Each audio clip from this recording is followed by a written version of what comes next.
Jadi kalau kita mengiktikadkan bahwa aku bagundolnya adalah bapahala, itu i'tikad bid'ah dan gawiannya bid'ah juga. Itu perbuatan. Ada lagi contoh yang meninggalkan. Orang yang hidupnya membujang, kadang mau balaki atau kadang mau buat bini, karena merasa itu lebih utama di sisi Allah. Ini luput. Ini i'tikad dan perilaku bid'ah. Perasaannya hidupnya membujang itu lebih mulia di sisi Allah daripada orang nang sekawin-kawin itu. Padahal sebaliknya, justru nang membujang inilah bubuhan agama-agama nang di luar Islam, nang katujuh kayak agama Nasrani, ada mau kawin itu. Islam nggak ada demikian. Nah, kalau ada kita punya prinsip yang demikian, itu prinsip nang salah. Itu adalah termasuk bid'ah dalam hal meninggal. Syekh Mahfuz Ali, salah seorang guru besar Al-Azhar di Mesir, beliau mengarang kitab ngarannya Al-Ibda' fi Madharil Ibtida'. Dalam kitab yang tebal itu khusus beliau mengupas tentang berbagai macam makna bid'ah dan apa-apa yang disebut bid'ah. Nah, kesimpulan daripada itu, bid'ah ini adalah sesuatu atau i'tikad kita yang tidak pernah ada pada masa Rasulullah, tidak pernah ada pada masa sahabat, dan tidak diakui oleh para ijma ulama, tidak diakui oleh seluruh kesepakatan bid'ah, sesuatu yang bid'ah. Apabila kita mengiktikadkan sesuatu, kita meyakini sesuatu yang tidak pernah ada dahulunya di zaman Rasul, zaman sahabat, berarti kita termasuk orang yang melakukan bid'ah. Apabila kita melakukan sesuatu perkara yang tidak ada dasarnya menurut Quran, hadis, dan ijma ulama, kita lakukan sesuatu itu, kita ngarannya melakukan sesuatu yang bid'ah. Apabila kita meninggalkan sesuatu dengan tidak ada dasarnya daripada Rasulullah dan kitabullah dan ijma'ul ummah, maka kita meninggalkan sesuatu itu ngarannya adalah melakukan bid'ah. Rasulullah sallallahu alaihi wasallam bersabda, "Man waqqara sahiba bid'atin faqad a'ana ala hadmil Islam." Barang siapa yang menghormati, memuliakan orang yang bid'ah, berarti dia sama dengan merubuhkan Islam.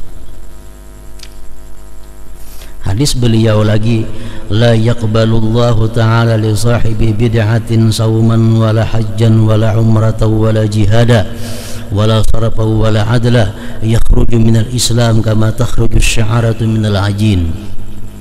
Allah tidak menerima orang yang bid'ah itu puasanya, hajinya, umrahnya, jihadnya, ibadah-ibadah sunnatnya, ibadah-ibadah fardunya, dan dia keluar dari Islam sebagaimana keluarnya rambut dari adunan. Hadis lain lagi mengatakan, ada aballah ay yaqbala amala sahibi bid'ah hatta yada'a bid'atah. Allah enggan menerima amal orang bid'ah kecuali dia meninggalkan bid'ahnya. Nah, ini bid'ah. Dalam kalangan kita ulama-ulama pengikut Imam Syafi'i khususnya dan golongan ahlu sunnah pada umumnya, bid'ah ini ada bermacam-macam. Ada bid'ah yang wajib, bid'ah wajibah. Ini bid'ah tapi wajib kita gawi. Ini bid'ah tapi wajib kita laksanakan. Contohnya membukukan kitab-kitab ilmu yang kalau tidak dibukukan nanti akan hilang ilmu-ilmu mengenai Islam. Mempelajari ilmu-ilmu untuk membintingi tauhid daripada gangguan-gangguan orang yang ingkar. menyusun kitab, mengarang kitab, mengumpulkan Al-Quran menjadi sedemikian rupa tidak dilakukan di zaman Rasulullah. Di zaman Rasulullah kada ada kitab perukunan, kada ada kitab Jurmiyah, kada ada Fathul Mu'in, kada ada di zaman Rasulullah. Mengarang, menyusun kitab seperti itu termasuk satu kewajiban. Karena kalau tidak demikian ilmu Islam akan hilang. Abu Bakar Siddiq dan Umar Khattab berinisiatif untuk menyusun Al-Quran menjadi sedemikian rupa. Karena mereka berpendapat kalau Quran dibiarkan seperti sekarang tersebar di mana-mana, nanti akan hilang Al-Quran. Dibukukan Al-Quran sedemikian rupa, disusun surah-surah sedemikian rupa. Itu tidak ada pada zaman Rasulullah. Itu bid'ah juga ngarannya, cuma bid'ah yang wajibah. Melakukan bid'ah demikian kada termasuk di dalam ancaman-ancaman hadis Rasulullah tadi. Ada pula bid'ah yang sunnah, bid'ah yang disunatkan, seperti membangun madrasah, membangun pondok pesantren. Nah ini bid'ah juga. Zaman Nabi kada terdengar ada madrasah, zaman sahabat kada ada pondok pesantren. Sekarang dibangun pondok pesantren, dibangun madrasah. Ini bid'ah, tapi bid'ah yang mendubah, yang disunatkan, yang diberi pahala bila mana kita melakukan. Yang dilarang itu adalah bid'ah yang mahzurah, bid'ah muharramah, bid'ah yang diharamkan. Nah ini yang kita dituntut untuk meninggalkan, menjauhinya. Bila kita melakukan ini termasuk dalam ancaman hadis-hadis Rasulullah tadi.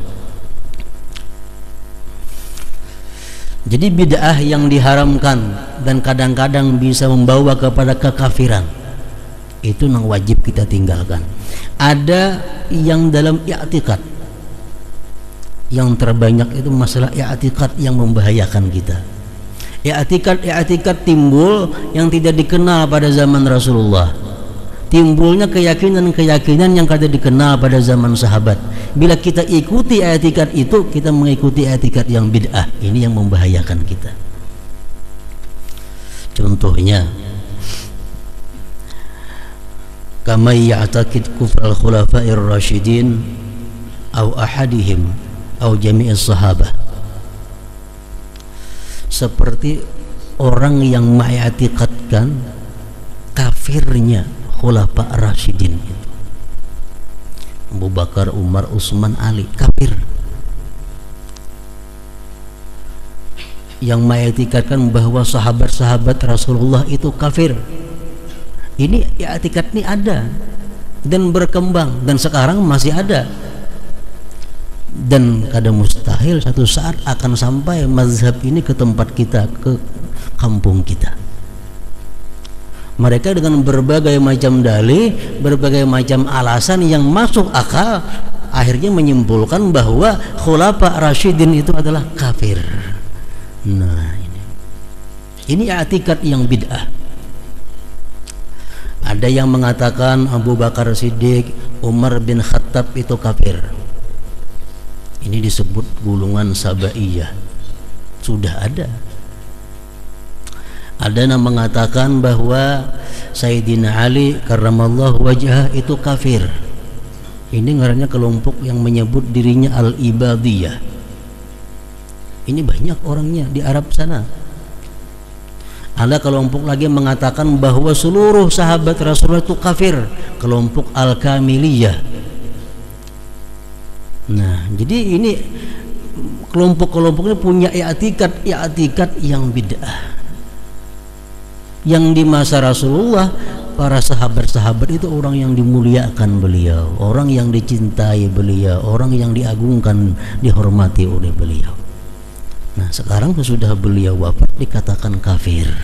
Ini i'tikad bid'ah ngarannya. Jadi jangan sampai kita terpengaruh dengan apapun alasan yang diterima akal. Jangan sampai kita mengiktikadkan bahwa sahabat-sahabat itu kafir, karena agama kada cukup dengan akal. Ada lagi i'tikad yang menyebabkan kita memperbuat satu bid'ah. Wa ka'ay ya'taqida ta'thir al-asbab li quwwatin khalaqaha Allahu biha. Ini i'tikad bid'ah. Kita mengiktikadkan, kita meyakini bahwa sesuatu sebab itu memberi bekas. Memberi bekas karena kekuatan yang diletakkan Allah pada sesuatu itu. Kalau kita mengiktikadkan demikian, kita mengiktikadkan bid'ah. Pisau contohnya. Pisau itu bisa melukai dengan kekuatan yang diletakkan Allah pada pisau itu. Ini i'tikad bid'ah dan bisa membawa kepada kafir. Api menghanguskan, sebab dalam api itu ada kekuatan yang diletakkan Allah yang bisa menghanguskan sesuatu. Kalau kita i'tikadkan demikian, i'tikad kita bid'ah.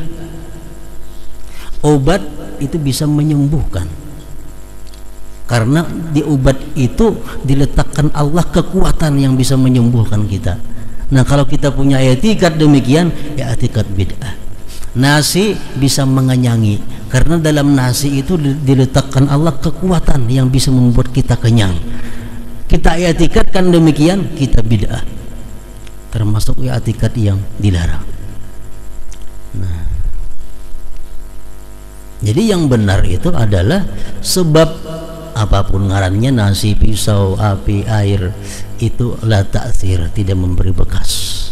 Yang memberi bekas mutlak semata-mata hanya Allah Subhanahu wa ta'ala, dan Allah tidak pernah memberikan kekuatan kepada yang lainnya untuk bisa memberi bekas. Itu nang bujurnya. Lading kada memberi bekas, semuaan kada memberi bekas. Yang memberi bekas hanyalah Allah Subhanahu wa ta'ala. Itu i'tikad yang benar. Jangan diubah-ubah daripada i'tikad itu. Walaupun kelihatannya punya pas dicerna oleh akal kita. Lading itu melukai kita. Kenapa? Kalau kita ahlus sunnah wal jamaah, lading kada melukai. Lading itu hanya sebab, yang melukai adalah Allah Subhanahu wa ta'ala. I'tikad yang bid'ah, lading itu bisa melukai karena di lading itu ada kekuatan yang diletakkan Allah untuk melukai. Nah, ini jangan sampai kita beriktikad demikian. Macam kita i'tikad ada yang mengkafirkan sahabat Rasulullah, itu mesti kita tolak. Jangan sampai kita berani mengkafirkan seseorang yang kita kada tahu jelas masalahnya. Berusia kita mengkafirkan orang Islam, ini yang khawatir. Hadis Rasulullah mengatakan, ayyuma rajulin muslimin akfara rajulan muslima fa in kana kafira wa illa kana huwal kafir. Siapa juga orang muslim yang mengkafirkan orang muslim lainnya, jikalau benar dia kafir, kada jadi masalah.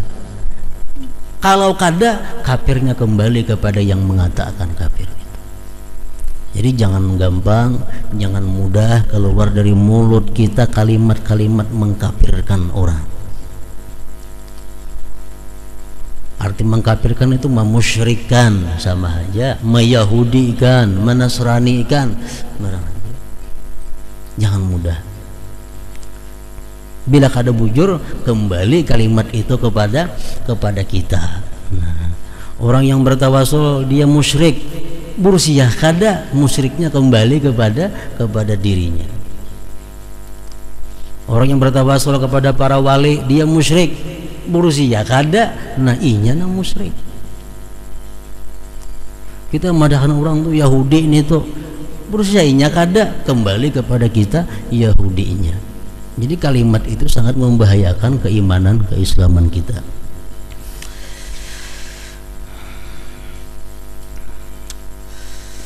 Dua contoh i'tikad tadi. Yang ketiga contohnya lagi, wa ka'ay ya'taqidal wujub 'ala Allah idkhalal mu'min al jannata wal kafiran nar. Ada i'tikad yang mengatakan bahwa Allah itu wajib memasukkan orang yang mukmin ke dalam surga. Allah wajib membuat orang kafir ke dalam api neraka. Nah, ini i'tikad bid'ah, jangan sampai demikian. Ada lagi i'tikad yang bid'ah, Allah itu wajib berbuat yang baik dan yang terbaik. Fi'lus salah wal aslah. Allah wajib berbuat yang baik dan terbaik. Itu i'tikad bid'ah. Jangan sampai dalam hati kita ada demikian bahwa Allah wajib berbuat baik dan yang terbaik. Nang bujurnya harus bagi Allah. Harus. Allah memberi makan kepada Zaid, harus, ada wajib. Orang nang kafir diberi makan oleh Allah, yang muslim diberi makan oleh, itu keharusan bagi Allah, kada ada kewajiban. Orang sembahyang diberinya pahala, harus, bukan wajib. Allah memberi pahala orang yang sembahyang. Orang yang maksiat harus diberi Allah siksa, bukan wajib. Itu i'tikad yang benar. Jangan sampai ada dalam hati kita i'tikad bahwa Allah wajib memasukkan orang yang taat ke dalam surga dan wajib memasukkan yang maksiat, yang kafir ke dalam neraka. Nah, itu i'tikad yang luput, yang salah. Para muhibbin rahimakumullah, i'tikad yang keliru lagi, ka'atikadi wujudin Nabi ba'dan Nabi sallallahu alaihi wasallam, seperti mengiktikadkan adanya Nabi sesudah Nabi kita sallallahu alaihi wasallam. Ini pun i'tikad yang bid'ah. I'tikad yang bid'ah. Dia mengiktikadkan sesudah Nabi kita Allah masih mengutus lagi Nabi. Imam Ibnu Hajar Al-Haytami mengatakan termasuk i'tikad bid'ah adalah kalau kita mengiktikadkan bahwa Jibril tidak turun lagi ke dunia sesudah wafatnya Rasulullah sallallahu alaihi wasallam. Ini i'tikad bid'ah menurut Ibnu Hajar Al-Haytami. Umpamanya hati kita meyakini bahwa Jibril kada turun lagi karena Nabi sudah wafat. Nah, bila kita meyakini itu, keyakinan yang luput, keyakinan yang salah. Para muhibbin rahimakumullah, jadi satu kewajiban bagi kita memelihara diri kita, keluarga kita, orang-orang yang di bawah kita, agar mereka jangan sampai kemasukan i'tikad bid'ah ini. Ada i'tikad nang pina ganjil jangan langsung diterima. Nah, dicerna dahulu, kalau perlu ditakunakan dahulu, apakah i'tikad ini benar atau i'tikad ini kada.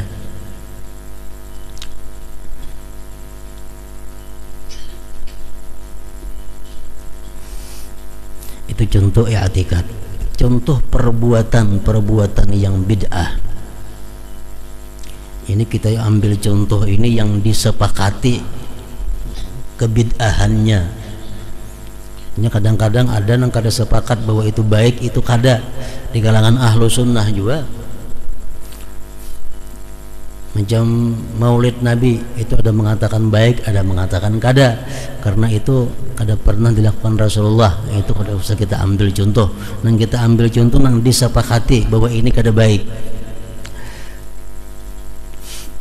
Kal wisal, seperti wisal, orang yang puasa terus menerus 24 jam, dia menyangka bahwa itu adalah satu ibadah yang sangat afdal di sisi Allah. Ini luput benar.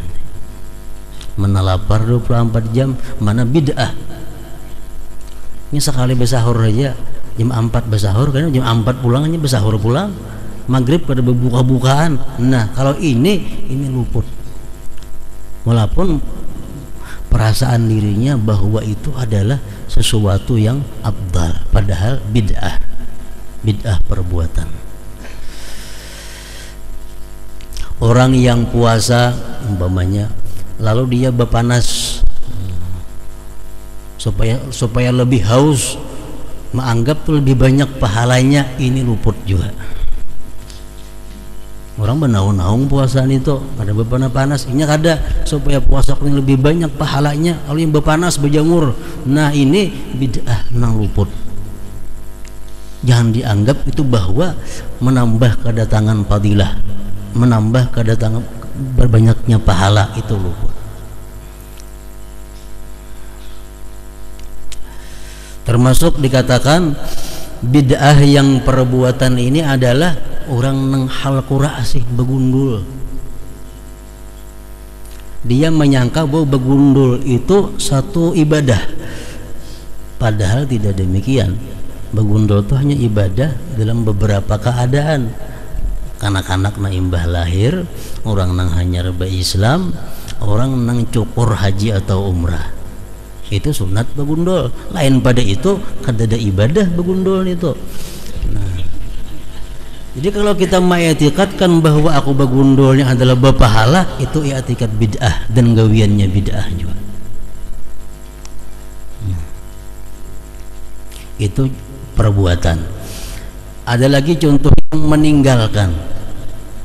Orang yang hidupnya membujang, kada mau balaki atau kada mau buat bini, karena merasa itu lebih utama di sisi Allah. Ini luput.